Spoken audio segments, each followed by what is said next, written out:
Dans cette vidéo, je vais vous présenter un plugin qui va vous permettre de créer des choses comme ça ou encore comme ça. Donc très facilement avoir un ruban, un effet de ruban sur vos personnages, sur vos photos ou sur vos objets. Donc c'est très simple à utiliser. Pour ça, on va utiliser donc ce fameux plugin qui se trouve dans la description. Quand vous cliquez dessus, vous allez tomber sur cette page-là et vous pouvez l'acheter pour 15 dollars américains, ce qui fait actuellement 14,10 €. Après avoir cliqué sur Buy Now, vous pouvez le télécharger et donc avoir ce dossier-là.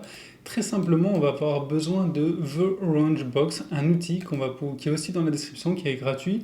Vous pouvez cliquer sur Download, vous pouvez l'installer très facilement et puis vous allez avoir cette petite icône qui va apparaître dans laquelle on va pouvoir installer nos modules. Donc très simplement, après l'avoir téléchargé, on a FX Tool et c'est ce dossier-là qui nous intéresse. Donc on retourne ici sur Photoshop, on clique sur le petit bouton plus et ici on va chercher le répertoire en question et le fichier installeur. On clique sur ouvrir. En une seconde complète, ça veut dire que ça y est, il l'a pris en compte. On clique sur OK, c'est installé. Donc l'icône est ici. Ça, c'est une ancienne icône pour faire de la peinture. J'ai fait une vidéo d'ailleurs dessus qui est vraiment sympa comme plugin. Ça permet de faire des peintures impressionnistes. Donc là, tout simplement, on va utiliser cet outil-là. Donc la chose à faire, ça va être d'ouvrir notre photo d'abord et de créer un nouveau calque en cliquant sur la petite icône ici. Ce petit calque, on peut l'appeler comme on veut, par exemple bonjour. Et ce qu'on va faire, c'est qu'on va sélectionner notre personnage en cliquant donc sur background. Ça va nous permettre de gagner beaucoup de temps parce qu'en gros là on va devoir peindre notre objet, notre personnage. Donc la petite technique, ça va être de faire select, subject, d'attendre une seconde et ça va nous sélectionner l'élément principal sur la photo. Donc cet élément-là qu'on va devoir peindre avec l'outil pinceau, l'outil brush ici. Et par contre, on ne va pas le peindre sur ce calque-là, mais on va le peindre sur notre nouveau calque qu'on a appelé bonjour.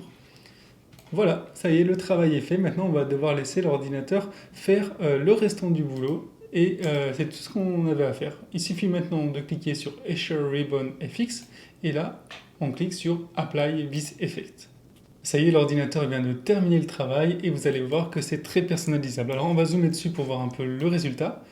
Et surtout, on va voir que dans la partie droite, ici, on a des dossiers, des calques. On va pouvoir, par exemple, enlever les sphères. On va pouvoir enlever le background. On va pouvoir modifier la couleur ici de fond par la couleur que l'on souhaite, par exemple.